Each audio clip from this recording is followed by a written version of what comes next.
No vídeo de hoje, nós temos um assunto bem interessante para conversar juntos.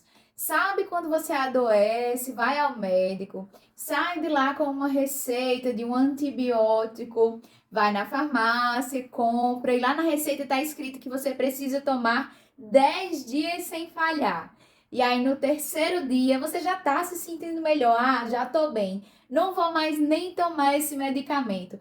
Quantas vezes na vida você já cometeu esse erro? Isso é mais comum do que a gente imagina e é exatamente em virtude disso que hoje existem muitas limitações nas farmácias para que a gente consiga comprar um antibiótico. Nós estamos criando uma geração de superbactérias em virtude do uso irresponsável desses medicamentos. Hoje nós vamos aprender como funciona todo o mecanismo por trás desse processo que foi descoberto, para nos ajudar a reduzir a incidência de muitas doenças e elevar o percentual de cura também desses indivíduos. Então vamos comigo, prepara um cafezinho. Hoje o tema é um pouco mais longo, então já dá uma alongada aí na cadeira. É importante que você assista esse vídeo mais de uma vez. As informações que serão compartilhadas aqui foram extraídas do capítulo 20 do livro de Tortora, certo? Então vale a pena ao final do vídeo realizar os exercícios que estão disponíveis para você lá, para que você aí possa fazer uma boa prova, seja ela qual for, uma prova de concurso ou a prova da graduação, porque nós estamos aqui, se você é aluno da monitoria de microbiologia geral, você já recebeu o seu PDF para acompanhar esse vídeo da melhor forma possível e conseguir tirar uma excelente nota na próxima semana de provas que se aproxima, ok? Então vamos lá. O tema de hoje, são antibióticos. Nós vamos conhecer hoje um exército que auxilia o nosso sistema imunológico quando os nossos soldadinhos já não estão conseguindo dar conta daquela invasão sozinhos, certo? Então vamos lá. Os fármacos antimicrobianos agem destruindo ou interferindo no crescimento de micro-organismos que por qualquer razão tenham ali infectado o nosso corpo, certo? Os antibióticos, eles estão entre as mais importantes descobertas da medicina moderna. Resultou em curas que aparentemente pareciam milagres. Imagine que antes da chegada dos antibióticos, as pessoas morriam, não tinha nem expectativa de cura quando tinha contaminação, certo? Principalmente por sepsia, certo? Tinha uma infecção lá generalizada, acabavam morrendo, porque não se tinha um mecanismo que pudesse ali interferir naquele processo ou retardar aquela infecção, certo? Então, hoje é uma realidade que é que nós estejamos desenvolvendo uma resistência a esses antibióticos por conta, do consumo irresponsável de vários deles, tá certo? É muito comum que isso aconteça no nosso dia a dia, tá certo? E um exemplo disso, são os patógenos da tuberculose, que a maioria deles, já não conseguem ser tratados com aquelas opções, aquelas alternativas que nós temos aí hoje em dia, Então, isso aqui é um alerta, certo? É um sinal vermelho, uma bandeira vermelha para que a gente seja muito responsável. E o que é que a nutrição tem a ver, Maja, com antibióticos? Eu não vou nem passar remédio para alguém lá fora. Eu vou explicar exatamente por que a gente precisa ter uma noção importante sobre como tudo isso funciona, certo? Existe aqui nesse processo uma toxicidade seletiva, tá certo? Ou seja, os antibióticos, eles não podem entrar no nosso organismo e matar tudo que vê pela frente, tá certo? Como um desinfetante que a gente joga no chão e quer limpar tudo, quer matar tudo que tem ali, tá certo? Precisa ser seletivo, ou seja, ele precisa atingir apenas aqueles micro-organismos, tá certo? Protegendo as células do hospedeiro, que no caso, certo, somos nós. Ou seja, matar o patógeno e salvar o hospedeiro, certo? Em 1928, Alexander Fleming, não é o do Harry Potter, certo? Observou que o crescimento da bactéria Staphylococcus aureus, certo? Não sei se você já teve a oportunidade lá nas aulas práticas, de microbiologia, observar uma placa de crescimento do Staphylococcus aureus, é lindo, certo?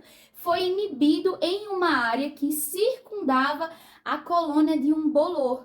E aí, o que foi que ele fez? O bolor foi identificado como Penicillium notatum, certo?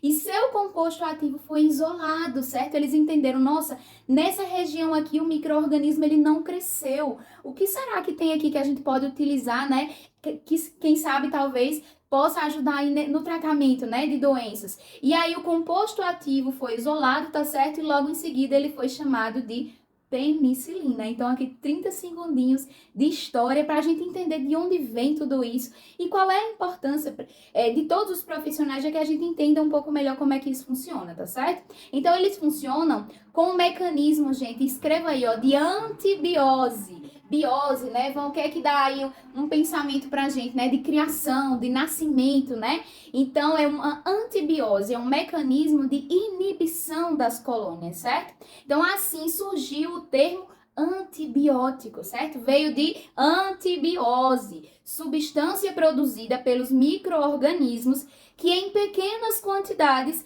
inibem outros micro-organismos, certo? Então, aqui ele inclusive contou a história, né, de que lá nos Estados Unidos um melão cantaloupe mofado foi utilizado para isolar, né, e conseguir de uma forma eficaz que a gente desenvolvesse, né, esse medicamento. Hoje, antibióticos são utilizados até como suplemento na alimentação animal. Hoje nós temos um grupo muito limitado, certo, de organismos que são utilizados, né, envolvidos na produção de antibióticos. Isso é algo que nos preocupa, né? Nós estamos precisando aí de pessoas na ciência que nos ajudem, né, a ir além do que a gente tem hoje para desenvolver aí novos mecanismos, novos seres que possam contribuir nesse desenvolvimento, certo?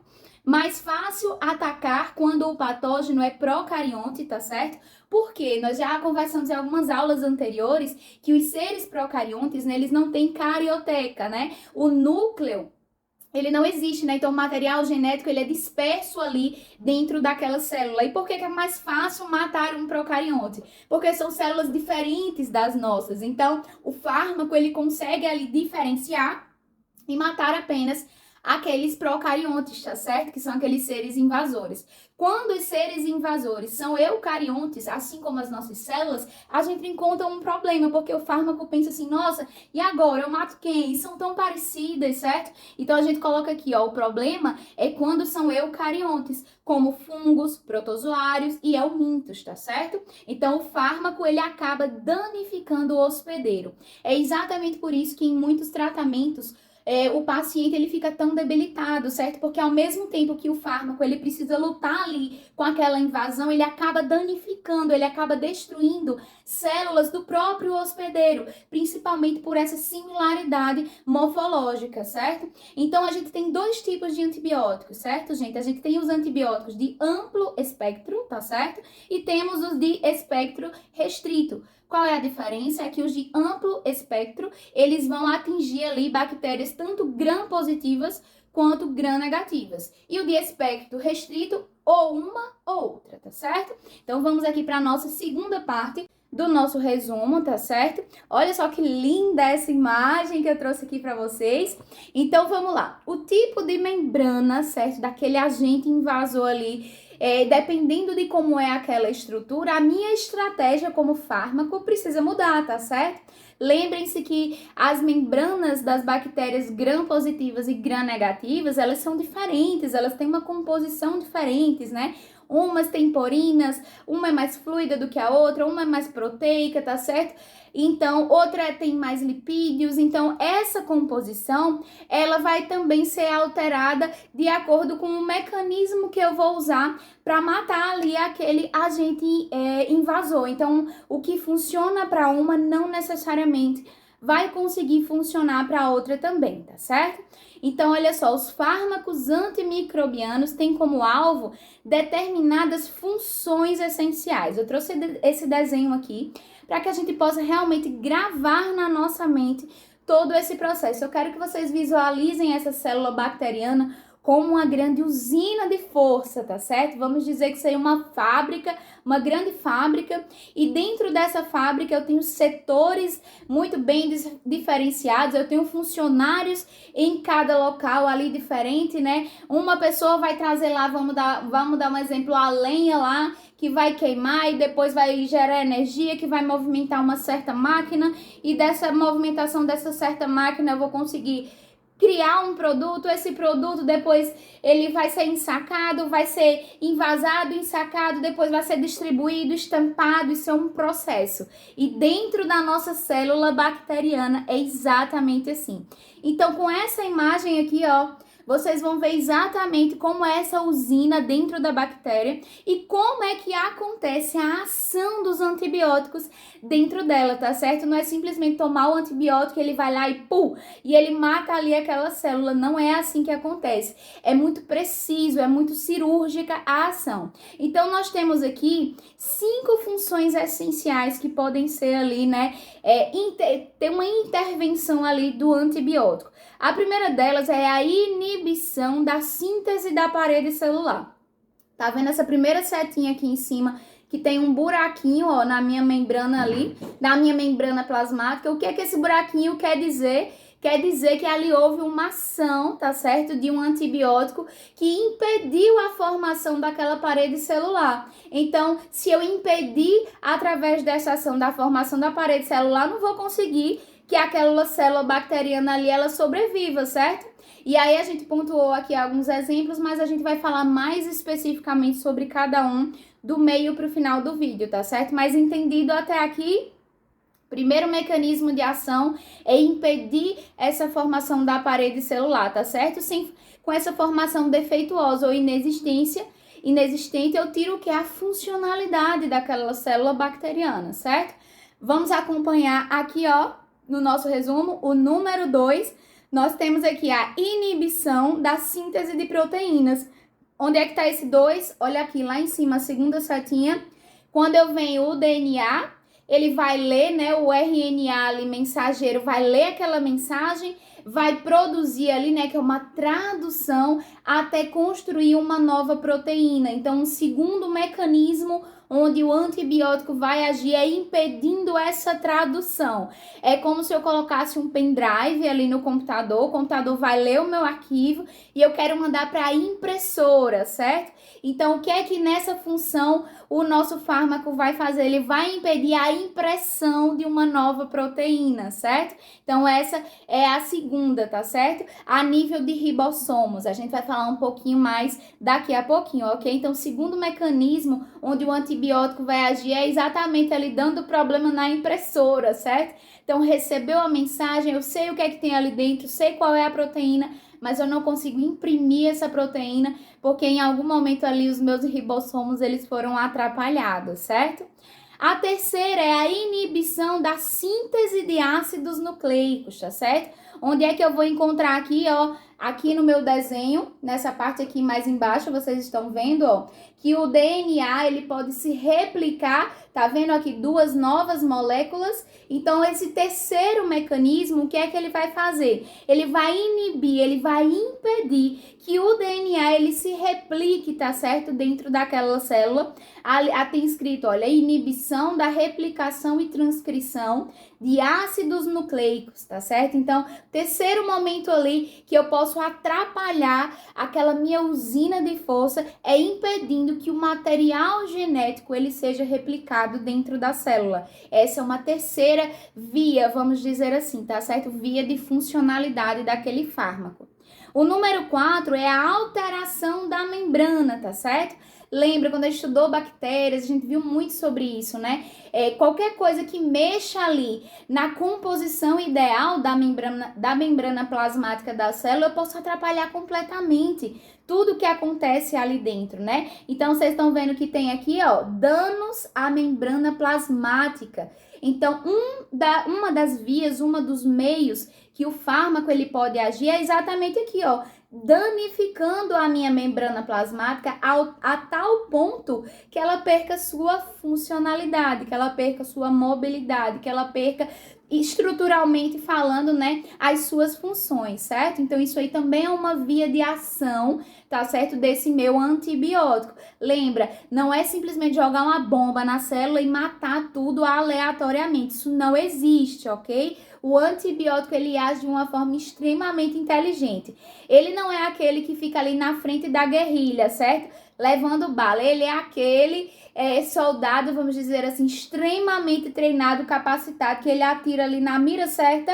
Então, quanto mais certeiro for aquele tiro do antibiótico, menos prejudicial vai ser o tratamento para o hospedeiro, para o nosso corpo, vamos dizer assim, e mais eficaz a possibilidade de realmente destruir aquele micro-organismo, tá certo? E o número 5 são alterações na via metabólica.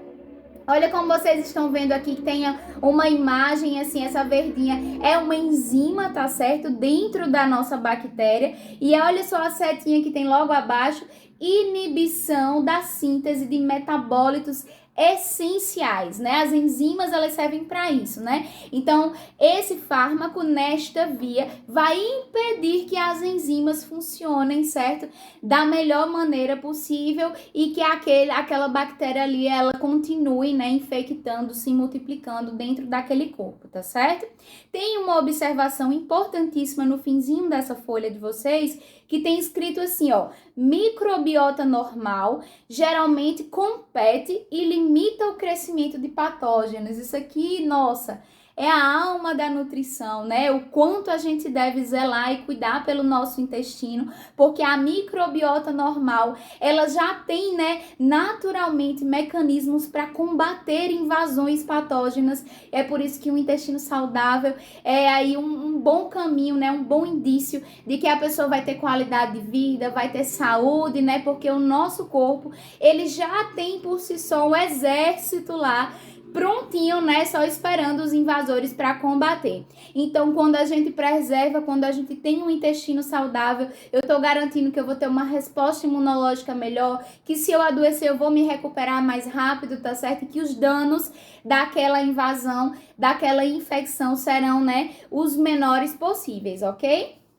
E aí você pode estar se perguntando, Maja, eu não tô fazendo farmácia, mas eu não tô fazendo medicina, eu vou precisar saber de tudo isso. O que é que a nutrição tem a ver com todo esse processo? Primeiro de tudo, gente, que há nutrição em absolutamente tudo que a gente imaginar, certo? Mas a gente precisa entender que existem interações entre nutrientes e antibióticos. Exatamente, um alimento, ele pode atrapalhar a absorção daquele antibiótico e aí eu não vou ter a terapia, né, ideal para o tratamento daquele meu paciente, certo? Então, como nutricionista, eu preciso entender esses mecanismos para que eu não oriente o meu paciente de uma forma equivocada e ele acabe, né, sendo prejudicado ali por aquela terapia que ele tá fazendo, tá certo? Então, vamos conversar um pouquinho sobre isso. É um pouco mais longo esse vídeo, é um pouco mais pesada essa matéria. Se você quiser, dê um pausezinho agora, prepare um cafezinho, vá no xixi break, releve aí um pouquinho a sua mente e volte, tá certo? Eu sugiro que você tome notas, que imprima esse PDF para rabiscar bastante, porque esse é um assunto que a gente vai usar aí por toda a nossa carreira, certo? Então vamos lá, ouvir um pouco mais sobre interações entre antibióticos e nutrientes. Olha que curioso.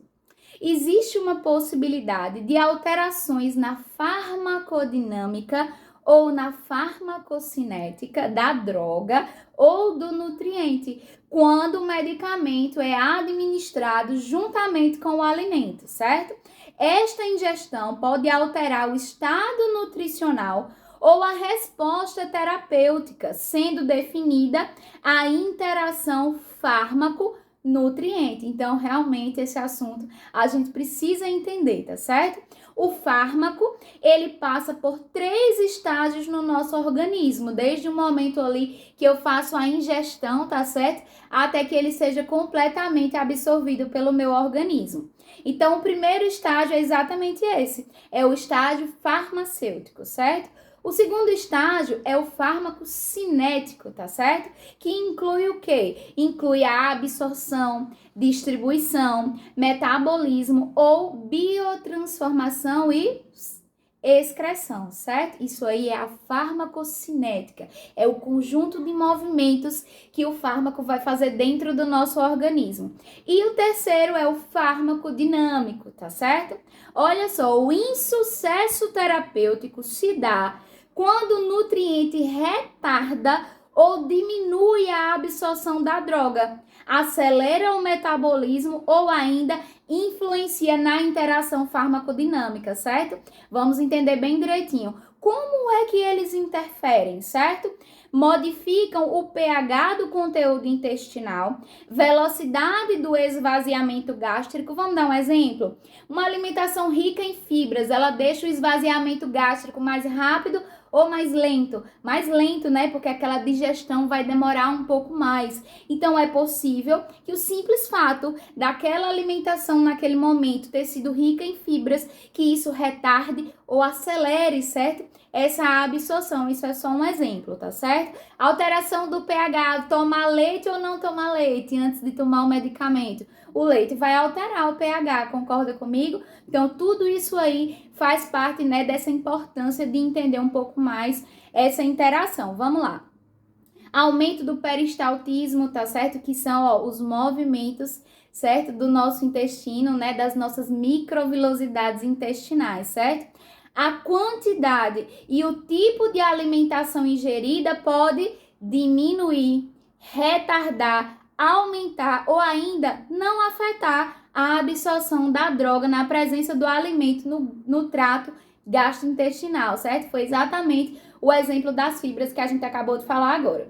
A ingestão do medicamento em jejum, antes, junto ou depois das refeições, pode ter interferência na terapêutica desejada. Vê só como realmente não existe nutrição em absolutamente tudo, gente. É impressionante.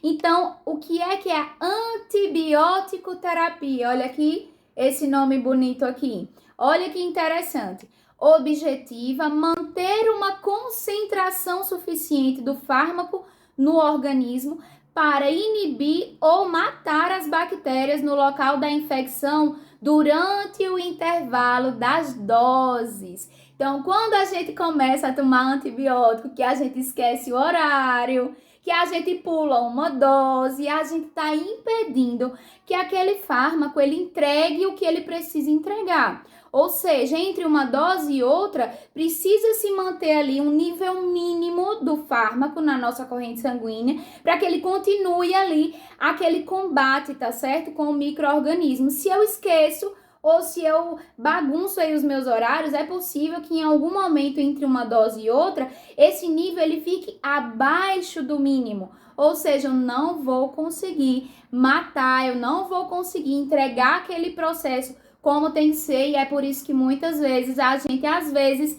termina pior o tratamento do que quando começou, porque a gente não observou, tá certo? Essa dinâmica, então os horários são importantes, o prazo que tá lá na receita é muito importante e precisa ser observado da forma mais disciplinada possível, certo? Então vamos lá, dando continuidade. A idade, tamanho e composição corporal, genética, estilo de vida, sexo e condição clínica são fatores que aumentam a probabilidade de interações. Ou seja, se a pessoa tem hábitos de vida saudáveis, se ela fuma, se ela bebe, se ela é sedentária, se ela consome algum tipo de droga, tudo isso, gente, pode vir a interferir, certo? Na eficácia dessa dinâmica, tá certo? Dessa terapia dos antibióticos, tá certo? Então, a gente vai falar aqui um pouquinho, certo? Sobre algumas classes muito importantes, tá certo? E a gente precisa entender qual é a interação entre nutriente e antibiótico, tá certo? Que acontece dentro de cada uma dessas classes, certo? Vamos lá? A primeira delas são as penicilinas, tá certo? A gente deu esse exemplo no início do vídeo, né? De como ela foi isolada, né? O princípio dela foi isolado lá naquela placa, né? Do Staphylococcus aureus. E aí por trás lá não cresceu, né? E aí ele conseguiu lá remover e criar a penicilina pra gente, que foi assim revolucionário, né? Porque a gente passou a conseguir ter tratamento para doenças que antes nem sequer eram tratadas, né? Se a pessoa tinha aquele problema, já ficava esperando quando ia morrer, certo? Então, olha só, as penicilinas, elas atuam inibindo o quê? A síntese da parede celular. Lembra da imagem? Aquela primeira setinha lá em cima, onde eu tinha uma parede celular? As penicilinas, elas agem exatamente ali, certo? Olha, inibem a síntese da parede celular bacteriana de peptídeo-glicano, tá certo? Tem a absorção reduzida quando administrada com alimentos, com exceção da amoxicilina, ou seja, não deve ter a refeição no mesmo momento em que você vai tomar a medicação, certo?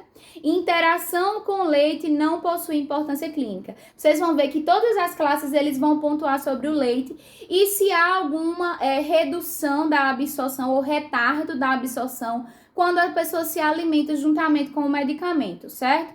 Então aqui abaixo vocês vão encontrar a amoxicilina, ampicilina, cloxacilina, dicloxacilina e oxacilina. O alimento ele não interfere na absorção de amoxicilina, pode apenas retardar. Para as demais dessa lista que eu acabei de ler, mas que vocês têm aí no resumo de vocês, orienta-se jejum 1 hora antes ou 2 horas depois da refeição, tá certo? Com um copo de água. Ou seja, entende, gente, toda a importância da gente entender sobre essa dinâmica, tá certo?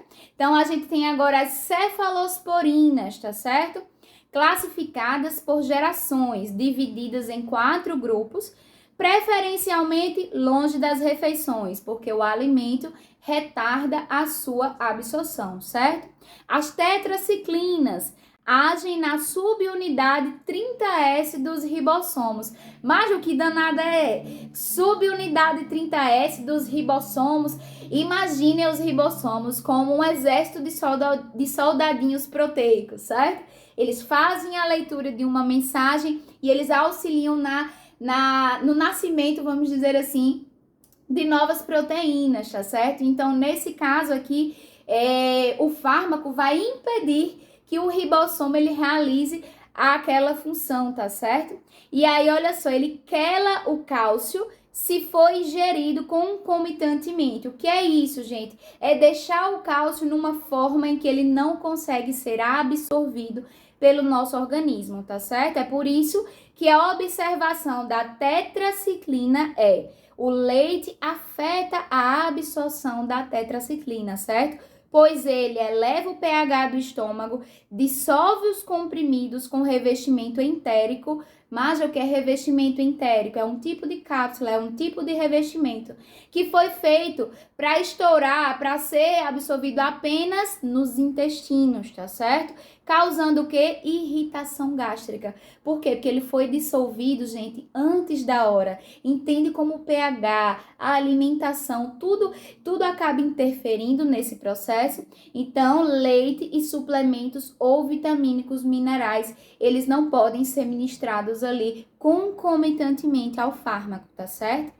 Cloranfenicol, é muito nome, né, gente? Mas paciência, que dá tudo certo. Ele bloqueia também a subunidade 50S dos ribossomos. São posições diferentes, mas também ele faz o quê? Que os ribossomos bacterianos, né, inibem a transpeptidação, tá certo? Eu vou tentar simplificar, entenda? Ele impede que aquele ribossomo, né, ele faça uma leitura para construir ali aquela proteína, tá certo? O alimento, ele não interfere na absorção do cloranfenicol, nem dos seus análogos e derivados, certo?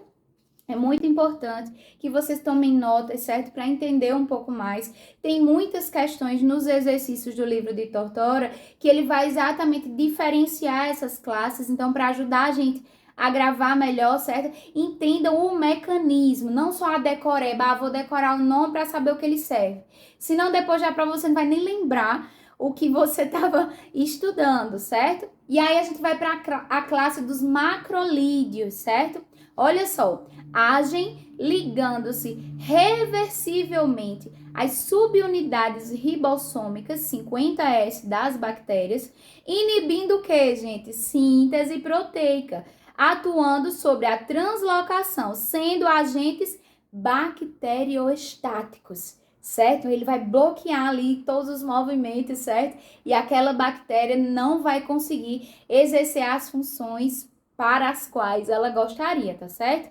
E aí segue eritromicina, que não deve ser ingerida com sucos ácidos, azitromicina 1 hora antes ou após a refeição, claritomicina, evitar álcool, certo?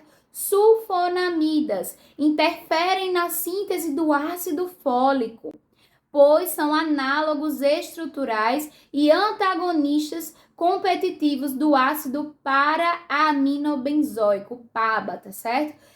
Vamos tentar aqui resumir de um jeito bem simples. É como se fosse assim, estruturalmente falando, eles são muito parecidos, então a célula bacteriana acaba ali interferindo, né? E o corpo, eu não entendo o que é que eu tenho que produzir agora. Eu produzo o ácido fólico ou eu produzo essa mensagem que eu tô recebendo, porque elas são muito parecidas, certo? Então a sulfonamida, ela vai agir, interferir nesse processo, tá certo? Os alimentos, eles retardam sua absorção, deve ser administrado com o estômago vazio, certo? E por fim, as quinolonas, certo? São inibidoras das enzimas bacterianas DNA-girase e topoisomerase 4, impedindo a duplicação do DNA, certo? Então, o material genético não vai conseguir ali se duplicar, tá certo? Pode ser ministrada junto às refeições, exceto leite e iogurte, certo? E eu pontuei aqui algo extremamente importante que pode cair em questão de prova, mas para que a gente aprenda realmente, tá vendo aqui esse nome aqui importante, bem grande, são 3 conceitos que a gente precisa saber diferenciar, tá certo? Antibióticos, o que são? Substância produzida naturalmente por micro-organismos capaz de inibir ou destruir outros micro-organismos.